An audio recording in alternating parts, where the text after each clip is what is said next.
Picture this. You are sitting on the couch after a long day. Your sweet, fluffy little house panther jumps into your lap, purring like a broken diesel engine. They are leaning into your hand, looking at you with those huge, loving eyes. You gently stroke their fur. Everything is peaceful. And then, bam!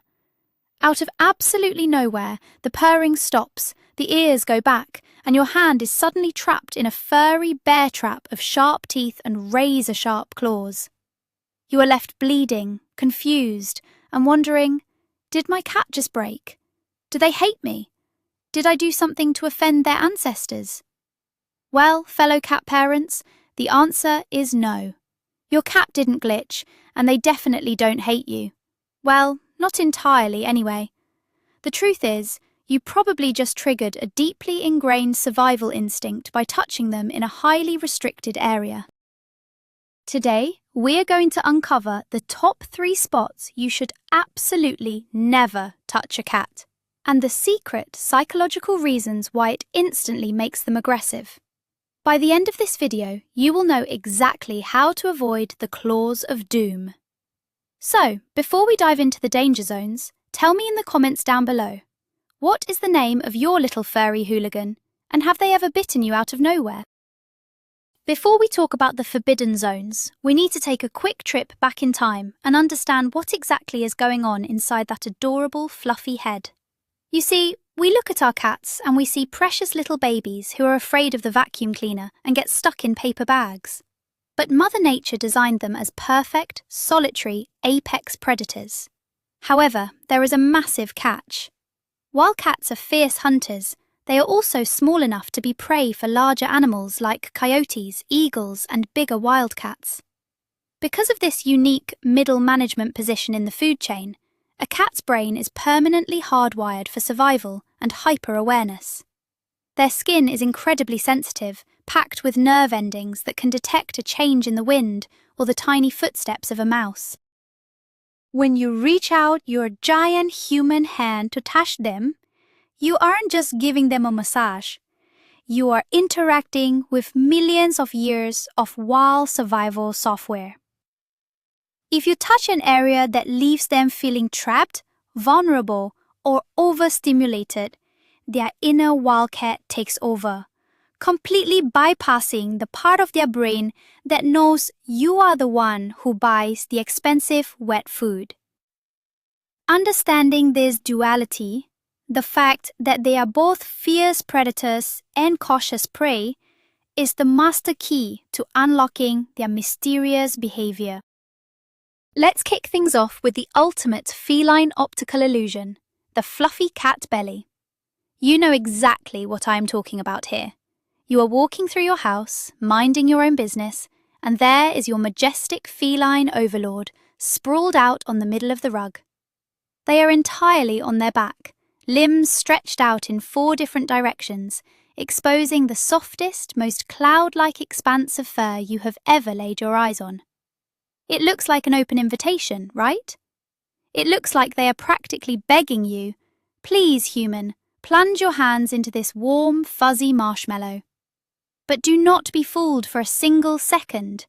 This is the most dangerous trap in the modern household. The absolute moment your hand makes contact with that forbidden belly fluff, the purring completely stops. Their eyes dilate until they are pitch black. Suddenly, their front paws lock around your wrist with the grip of a vice. Their back legs start doing those dreaded, lightning-fast bunny kicks, and their teeth sink right into your flesh. You pull your hand back, covered in fresh scratches, wondering what on earth went wrong. You just fell for the oldest trick in the feline playbook, and your hand paid the ultimate price for your lack of self-control. So, why exactly is the belly such a heavily guarded fortress? To understand this, we have to look closely at feline anatomy and their survival instincts. For a cat, the stomach is the absolute most vulnerable part of their entire body. Just beneath that incredibly soft layer of fur and thin skin lie all of their most vital organs: the liver, the stomach, the intestines, the kidneys. In the wild, if a cat gets injured on its back or its side, It might survive and heal, but a deep wound to the soft underbelly is an immediate death sentence. Because of this, evolution has hardwired their brains to protect their stomach at all absolute costs. When you reach out and rub their belly, you might think you are just showing affection, but your cat's ancient survival instincts are screaming, "Danger! Critical organs are under attack!" Their sudden aggression is not them being mean to you. It is a totally involuntary, knee-jerk defensive reflex. They are reacting exactly as they would if a larger predator suddenly pinned them down in the forest. You trigger a life or death response, and that is why the retaliation from your sweet kitty is so incredibly swift and surprisingly violent. Now, you are probably asking yourself the million-dollar question. If my cat hates having their belly touched so much, then why on earth do they roll over and show it to me in the first place? Are they just sadistic? It certainly feels that way, but the truth is actually incredibly sweet and a little bit heartbreaking. When your cat rolls over onto their back and exposes their stomach to you, it is the ultimate feline compliment. In the language of cats, exposing their most vulnerable area means, "I feel completely safe around you. I trust you so deeply that I know you will not take advantage of this vulnerability to kill me." It is a beautiful declaration of trust and love. But here is where the massive miscommunication happens. When human beings see a soft belly, our primate brains tell us to pet it. When we reach in and touch the belly, we are essentially breaking that sacred contract of trust. The cat showed you the belly to say they feel safe, and by touching it, you prove them wrong and triggered their defense systems. We are speaking two completely different biological languages, which usually ends with a human needing a handful of band-aids. Let's take a closer look at the actual physical attack that happens when you touch the belly. Specifically, those infamous rapid-fire bunny kicks. If you have ever been on the receiving end of a cat's bunny kick, you know it is no laughing matter. They grab your hand or arm tightly with their front paws and claws, pull it into their chest, and then violently kick against your forearm with their powerful hind legs. While it might look a little bit funny or goofy on camera, this is actually a devastating, highly evolved predatory maneuver. In the wild, when a cat has caught its prey, like a mouse or a bird, or if they are fighting for their life against another predator, they use those incredibly strong back legs to disembowel their opponent. Yes, you heard that right. Those cute little bunny kicks are meant to shred whatever is trapped in their grasp. When you touch their belly and trigger that reflex, your arm temporarily becomes a giant, fleshy mouse that needs to be neutralized. It is a stunning display of their wild ancestry, entirely activated by a simple, ill-advised belly rub on a Tuesday afternoon. Of course, in the vast world of cats, there are always a few bizarre exceptions to every single rule. Some of you might be shouting at the screen right now, but my cat absolutely loves belly rubs. They beg for them. And you might be entirely right. There are some strange, wonderful cats out there who genuinely enjoy a good tummy massage. Often, you will see this in highly domesticated, ultra-relaxed breeds like ragdolls or Maine Coons, or perhaps in those goofy orange cats who famously seem to share a single brain cell. If a cat was heavily socialized as a tiny kitten and learned from a very young age that humans touching their belly means treats, warmth, and love, they might override their wild instincts. However, these cats are the exception, not the rule. For the vast majority of the global cat population, the belly remains a strict no-fly zone. If you are ever meeting a new cat or visiting a friend's house, never assume their cat is one of the weird ones who likes it. Always assume the belly is a trap unless you have explicit written permission from the cat themselves, which, considering they don't have thumbs to hold a pen, means you should probably just keep your hands away. So, what should you do if you have completely forgotten yourself, reached into the fluffy belly trap, and now your hand is locked in the grip of a tiny, furry demon. First and foremost, do not panic, and whatever you do, do not yank your hand away quickly. I know every fibre of your being is telling you to pull your hand back to safety, but rapid movement is the absolute worst thing you can do. Fast, jerky movements instantly trigger your cat's prey drive. If you pull away, your hand acts exactly like a fleeing mouse, and their natural instinct will be to bite down harder and dig their claws in deeper to prevent their catch from escaping. Instead, you need to completely freeze. Go totally limp. By going completely still and relaxing your muscles, you are signalling to the cat that you are not a threat and you are not a prey animal trying to escape. Usually, once the cat realizes that the threat has neutralized, they will loosen their grip, give you a final warning glare, and release your hand. Let this be a painful but valuable lesson in respecting the sacred boundaries of the fluffy belly. Moving right along to our second heavily restricted area, the paws. Oh, the paws. We humans are absolutely obsessed with cat paws, and for very good reason. They are tiny, they are perfectly shaped, and underneath they feature those magical, squishy little pads that the internet affectionately refers to as toe beans. They look like tiny, forbidden pieces of jelly candy, and the urge to poke them, squeeze them, and hold them is almost entirely overwhelming. We want to hold our cat's paws just like we hold hands with the people we love. But if you have ever actually tried to gently hold your cat's paw, you already know exactly how this story ends. In the best-case scenario, your cat gives you a deeply offended look and swiftly pulls their paw away from you, tucking it safely under their chest in the classic loaf position. In the worst-case scenario, you get a sharp, lightning-fast swat to the back of the hand or a quick warning nip. Your cat's message is loud and incredibly clear. Look, but absolutely do not touch the precious beans. To understand why cats are so weirdly defensive about their paws, we need to talk about the immense sensory overload that happens when you touch them. Cat paws are an absolute marvel of natural engineering. Those adorable little toe beans are packed with thousands of highly sensitive nerve endings. They use their paws to feel the tiniest vibrations in the ground, allowing them to sense the footsteps of approaching prey or sneaking predators long before they can even see or hear them. Their paw pads are sensitive to minute changes in temperature, texture, and pressure. Imagine having all the sensory capability of your fingertips multiplied by 100. When you reach out and casually grab or squish your cat's paw, you are effectively sending a massive, overwhelming shockwave of sensory information straight to their brain.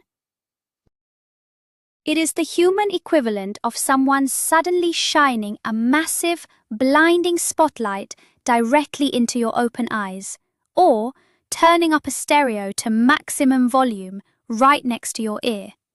It is jarring, deeply uncomfortable, and causes an immediate, involuntary withdrawal reflex. They aren't trying to be rude. You are literally overwhelming their nervous system.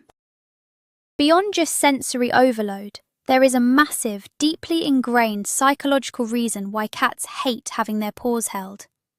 It is all about their survival escape routes. Cats rely entirely on their extreme agility and lightning-fast reflexes to survive in a hostile world.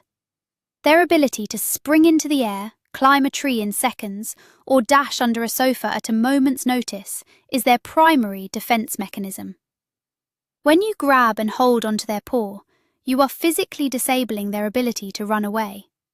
Even if you are holding it incredibly gently, their primal brain immediately registers one terrifying thought: I am trapped. For an animal that relies on flight as much as fight, being physically restrained is the ultimate terrifying scenario. Panic sets in almost instantaneously. A cat that feels trapped will immediately escalate to aggression, using their teeth and remaining claws to free themselves from the restraint. This is why trying to cuddle by holding your cat's hand is a fundamentally flawed human concept. Love to a cat means having the freedom to leave whenever they choose. Another fascinating reason cats are so protective of their paws has to do with communication and territory. Have you ever wondered why cats enthusiastically scratch up your favourite expensive sofa, your door frames, or their scratching posts? It is not just to sharpen their claws, it is actually a vital way they communicate with the world. Cats have tiny, specialised scent glands located between their toes and on their paw pads. Every time they stretch out and drag their claws down a surface, they are leaving behind a unique, invisible chemical signature, a pheromone that tells every other animal, "This is my house, these are my humans, and I rule this territory." Their paws are essentially their personal signature stamp. When you constantly touch, rub, and handle their paws, you are interfering with those delicate scent glands and messing up their personal fragrance. From the cat's perspective, it is a blatant intrusion on their personal space and their primary method of marking their kingdom. It is just another reason why the toe beans should remain strictly a visual treat for us humans. This intense sensitivity and profound psychological need to protect their paws perfectly explains what every cat owner knows to be true. Trimming a cat's nails is one of the most terrifying, stressful ordeals known to mankind. When you pull out those little clippers, you aren't just giving them a quick manicure. From the cat's perspective, you are grabbing their most highly sensitive sensory organs, completely immobilizing their primary tools for running away, and then systematically disabling their only weapons of defense. It is no wonder that trimming day often involves wrapping the cat in a blanket like an angry burrito, wearing thick leather gardening gloves, and praying for survival. If you want to make this process easier, you have to work with their psychology, not against it. Never force a nail trim when they are fully awake and energized. Wait until they are deeply asleep or extremely relaxed. Gently massage the area around the paw without restraining it, and offer high-value treats immediately after clipping just 1 or 2 nails. It takes endless patience, but understanding their paw anxiety is the first step. There is also a much simpler, incredibly relatable reason why cats absolutely despise having their paws touched. They are ridiculously, unbelievably ticklish. If you look very closely between the cute little jelly bean pads on your cat's feet, you will notice tufts of hair growing there. These aren't just regular hairs, they are specialized, highly sensitive hairs that help them navigate and feel their environment.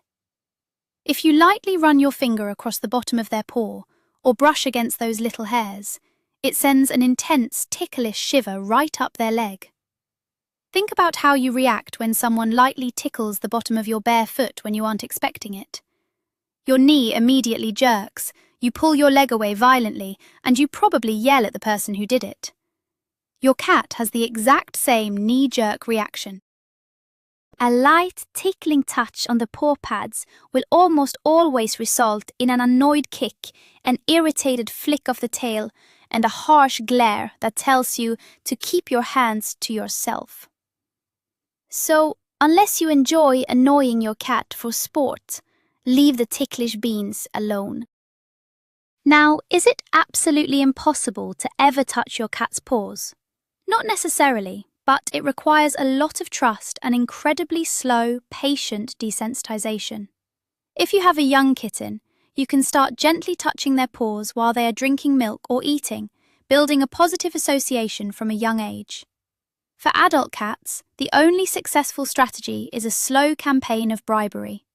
You can try gently resting your hand near their paw while they are completely relaxed and purring, without actually grabbing or holding it.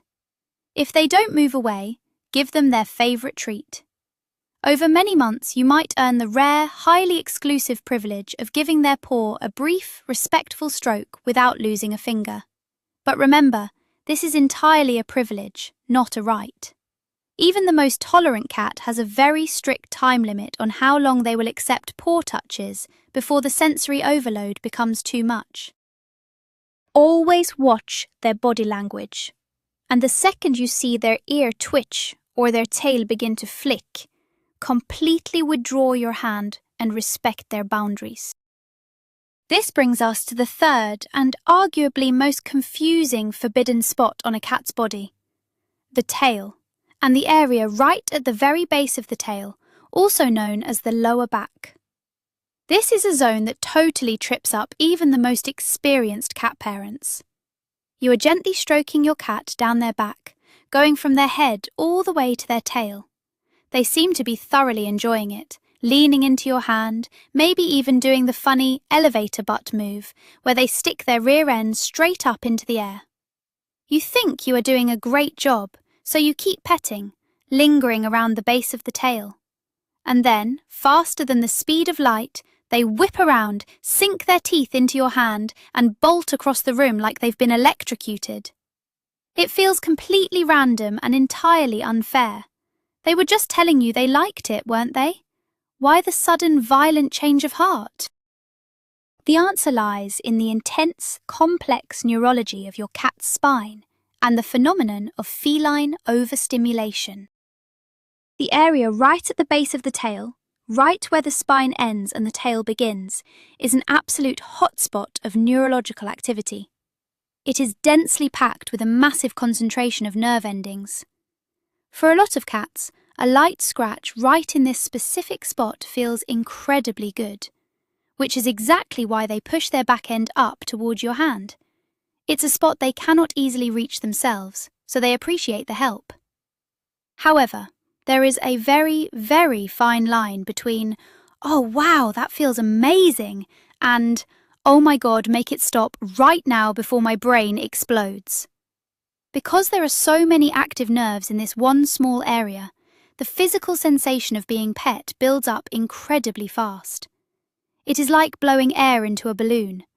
At first it's fine, but one breath too many and the whole thing violently pops.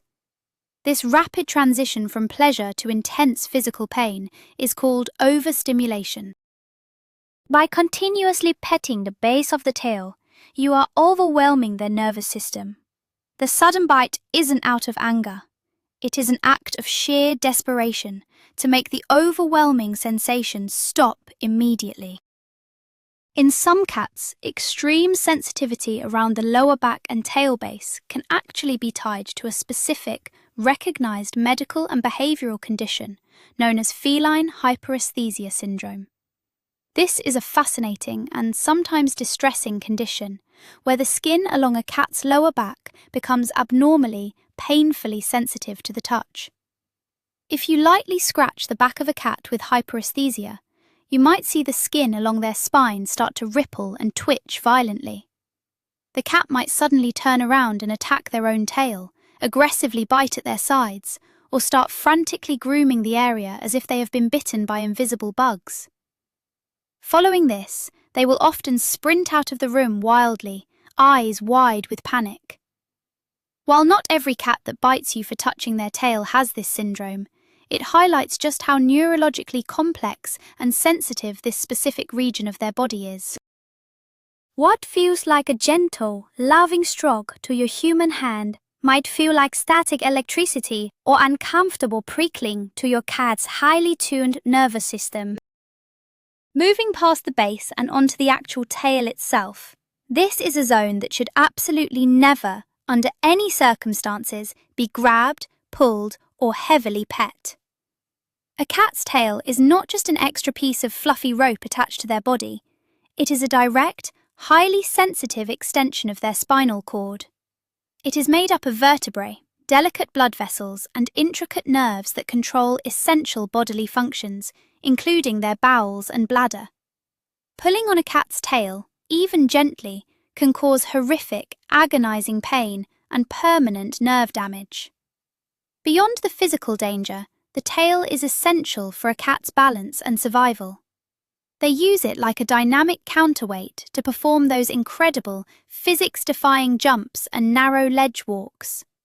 Furthermore, the tail is their absolute loudest tool for communication. Grabbing their tail is the human equivalent of someone suddenly putting a hand tightly over your mouth while simultaneously throwing you off balance. It instantly induces extreme panic, vulnerability, and defensive aggression. The tail is strictly for looking at, never for grabbing. Because the tail is their primary communication tool, it is also the exact place you should be looking to predict an incoming attack before it even happens. Cats rarely bite with zero warning. We humans are just terribly bad at reading the signs. Before a cat reaches their threshold of overstimulation at the base of the tail, their tail will start to tell you a story. If the tail is resting softly or waving in a slow, gentle, relaxed motion, everything is fine. But the moment you see the tail start to swish quickly side to side, or if the tip of the tail starts making sharp, agitated, thumping motions against the floor or the couch, you are officially in the danger zone. That aggressive tail thump translates directly to, "I am getting incredibly annoyed, my nerves are completely fried, and if you do not remove your hand in the next 3 seconds, there will be blood." If you ignore the warning thump of the tail, you have absolutely nobody to blame but yourself when the fangs inevitably make an appearance. This entire concept is wrapped up in what animal behaviorists formally call petting-induced aggression. It is one of the most common complaints veterinarians and cat behaviorists hear from frustrated owners. You need to think of your cat's tolerance for physical touch as a small bucket. Every cat has a different sized bucket. Some have massive buckets and can be cuddled for hours. Others have tiny little teacups. Every single stroke down their spine, every scratch at the base of their tail adds a drop of water to that bucket. Once the bucket is completely full, the cat experiences total sensory overload. The water spills over the edge, and the cat bites you to stop the flow of water. The key to having a happy, bite-free relationship with your cat is learning exactly how big their bucket is. If you know your cat always bites after exactly 3 minutes of petting, then you must make it a strict rule to stop petting them after 2 minutes and 50 seconds. Always leave them wanting a little bit more, rather than pushing them past their invisible threshold. So, with the belly acting as a furry bear trap, the paws completely off limits, and the tail area being a high-voltage neurological danger zone, you might be wondering, where on earth am I actually allowed to pet my own cat? Don't worry, there are plenty of incredibly safe, mutually enjoyable zones. The absolute best places to pet a cat are the areas where their friendly pheromone scent glands are concentrated. This includes the top of their head, the base of their ears, their cheeks, and right under their chin. When you gently scratch these areas, it mimics the feeling of friendly grooming that cats do with their favourite feline companions. It releases positive hormones and makes them feel secure, relaxed, and deeply bonded to you. They will lean their faces into your hand, close their eyes, and purr loudly, marking you as their personal property with their facial scent glands. By sticking strictly to these facial safe zones and respecting the strict boundaries of the belly, paws, and tail, you will keep your cat incredibly happy and keep your hands completely scratch-free. And there you have it, fellow cat parents. The mystery of the sudden feline attack has finally been solved. You now know exactly what is going on inside that wild, beautiful, overly sensitive mind of theirs. The belly is a vulnerable trap, the paws are essential for survival and sensory input, and the tail is a highly sensitive communication tool that easily gets overstimulated. They aren't biting you out of spite or hatred. They are just communicating their physical boundaries in the only language millions of years of evolution taught them. Despite the occasional scratch and their quirky rules, we know you still completely adore your little fluffy tyrants, because life without them would be incredibly boring. If this video helped you understand your cat a little better, or if it just validated your fear of the fluffy belly trap, please give this video a huge thumbs up, subscribe to the channel for more deep dives into cat psychology, and share it with a fellow cat lover whose hands are currently covered in scratches. Before you go, I want to know, which of these 3 forbidden spots is your cat the most fiercely protective of? Let me know in the comments, and I will see you all in the next video.